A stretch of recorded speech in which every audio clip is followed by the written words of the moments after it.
Well, without getting too deep into those discussions, Stephen, you mentioned President Obama, and Michael, you mentioned the House makeup, if you will. What are the practical politics of this? Because it doesn't seem very clear-cut. I don't think it's not very clean-cut. And the ability for this Congress to work with this administration when there's just not a high level of trust in terms of the negotiations, it's going to be extremely difficult. What I will say, though, is right now there are opportunities for smaller fixes, because whereas you've had this kind of constant struggle and gridlock that's been going on, it's almost created this constant state of political warfare that's gotten to such a macro level that smaller things are starting to go through. Modifications on hydro, modifications on geothermal. There are opportunities for things to get done, which that actually builds a working relationship between Murkowski and Wyden, and showing an ability to negotiate and actually put some of these reforms out there that will make it more technology neutral.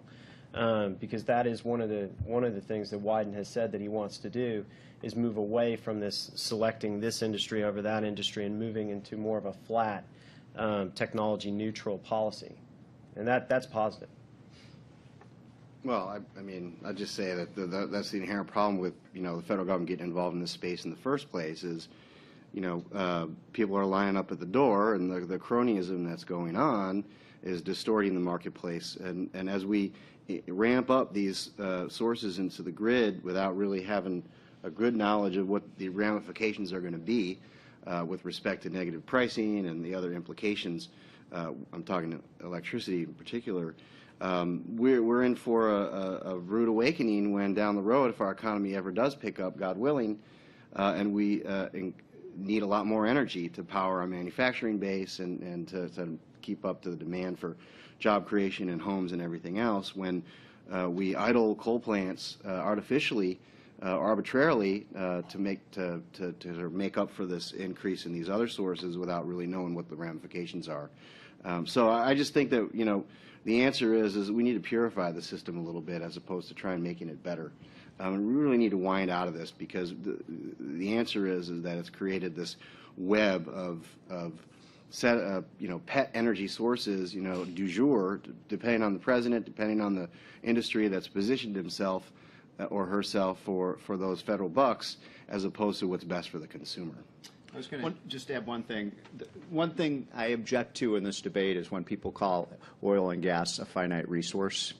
It is not finite, and we've certainly learned that lesson over the last 50. Look, I'm a Julian Simon disciple. Julian taught us that natural resources are not finite, that we never run out of them because all resources come from the human mind, which is infinite.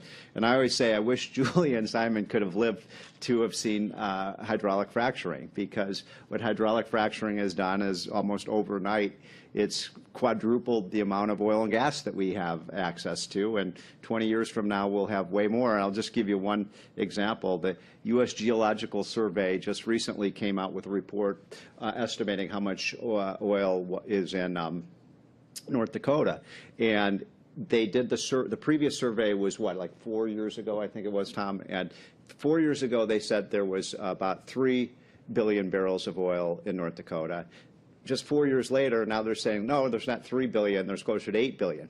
So in 4 years' time, they've doubled the amount of oil and natural gas, they say, is in North Dakota. By the way, if you go back to the late 1990s, believe it or not, they said that we had about 500 million barrels of oil in North Dakota. So just in 20 years, they've increased the amount of oil that they say that we have there by about 25-fold.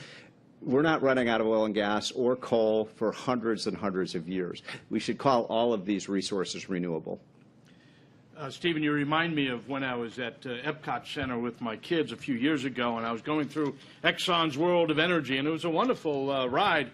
And they were explaining how oil is, in fact, renewable. Remember, it's sponsored by Exxon, because it's coming from dinosaur dung that was left a million years ago.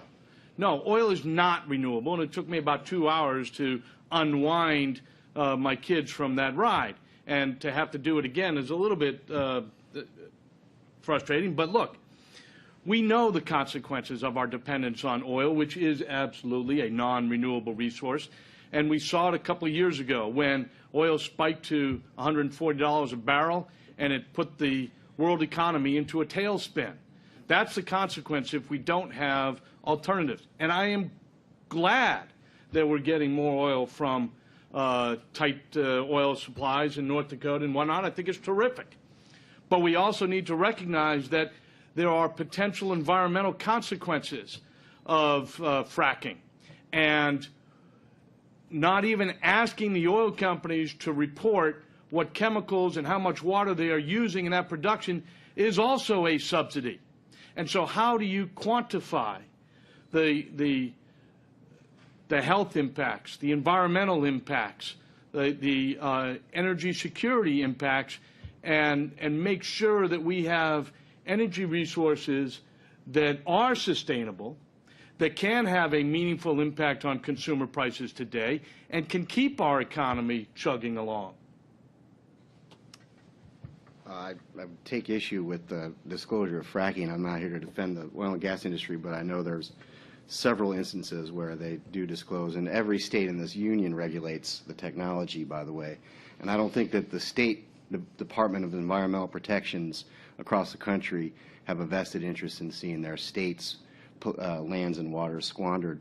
I mean, I think you're sort of the issue though is okay. So that's not necessarily, that's a value judgment as opposed to a question of whether or not we should be using the federal government to subsidize these other technologies, or whether we should be relying on the market. So, you know, from my perspective, you could say the same thing about ethanol. What are the environmental consequences of ethanol production? What are the life cycle, you know, carbon footprint costs and all those other things? So, you know, what are the impacts of the restrictions on imports of other types of ethanol from other countries? So, you know, I just think that we need to really decide, you know, whether or not we want the federal government to be involved in these decisions and micromanage this space, or we want to start winding this stuff down. And if we agree that we want to start winding this stuff down, then we ought to get together, work together on all sides, and try and figure out the best way to do that. Tom, I agree with you that these involve value judgments. We sit in the shadow of the Capitol, that's a lot what they do, is make these kind of value judgments. And I think it's entirely appropriate for us to be looking at the environmental consequences of oil, just as we have looked at the environmental and agricultural impacts associated with ethanol. Lord knows the oil and gas industry have made sure we've counted the angels on the head of a pin with respect to the ethanol industry, and I think we come out just fine, thank you very much. We emit far less carbon than petroleum. We are saving consumers money today. We've revitalized rural America. It has been a win-win for the consumer and the government. And you had referenced trade preferences. There are no tariffs associated with ethanol today. So this is a program that... But do you need the mandate? Yeah. Do you need the mandate? This is the problem. Let me just say some of this, because I mean, I think we're saying the same thing, but you know, you said, look, we're 10% of our gasoline, you know, our fuel is coming from ethanol and so on. Well, yeah, that's because the government requires us to get 10% of our gasoline from ethanol. Now, look, I hope you're right, Bob. You know the economics of this industry a lot better than I do. I will concede that.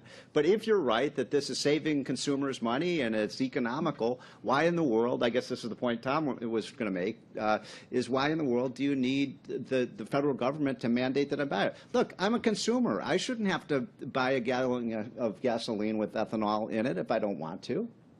Mm-hmm. The fact of the matter is consumers don't have choices because the refiners absolutely dictate what is available to the consumer.